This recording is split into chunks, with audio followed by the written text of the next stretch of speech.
বন্ধুরা, কল্যাণী ক্রিয়েশন থেকে আজকে আমি একটা নতুন ধরনের পিঠা তৈরি করেছি।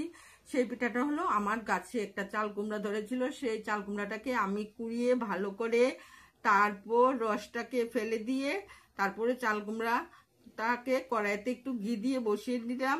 ঘি দিয়ে বসিয়ে চাল কুমড়াটাকে আস্তে আস্তে একটু কষিয়ে নিলাম। তারপরে অল্প একটু 3 চামচ ময়দা দিলাম। 3 চামচ ময়দা দিয়ে তারপর চাল কুমড়াটাকে কষিয়ে তারপর চাল কুমড়াটাকে গোল গোল করে ভেজে নিয়েছি।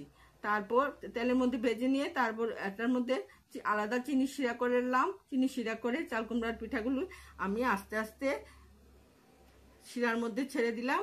বন্ধুরা, আপনারা দেখতে পাচ্ছেন নিশ্চয়ই এই শিরার মধ্যে চাল কুমড়ার পিঠাগুলি ভিজে কতটা ফুলে রয়েছে। রসযুক্ত চাল কুমড়ার পিঠা তৈরি করলাম। আমি আরও নতুন ধরনের চাল কুমড়া দিয়ে আরও কি তৈরি করা যায় আপনাদের দেখাবো। আর আজকে আমি নারকেল ছাড়াই গোল গোল করে চাল কুমড়ার পিঠা তৈরি করলাম। চাল কুমড়ার পিঠা খেতে খুবই সুস্বাদু, তাই আমি আজকে গাছ থেকে চাল কুমড়াটা নামিয়ে দুপুরে এই চাল কুমড়ার পিঠাটাই তৈরি করলাম। চাল কুমড়ার পিঠা খেতে খুবই সুস্বাদু, খুবই সুস্বাদু।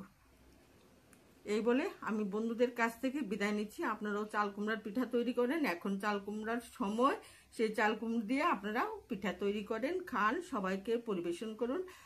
আর ভিডিওটাকে লাইক, শেয়ার এবং কমেন্ট করতে ভুলবেন না।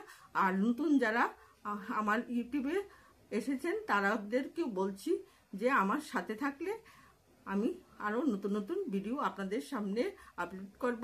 এই বলে আমি বন্ধুদের কাছ থেকে বিদায় নিচ্ছি। লাইক, শেয়ার এবং কমেন্ট করতে ভুলবেন না। ধন্যবাদ।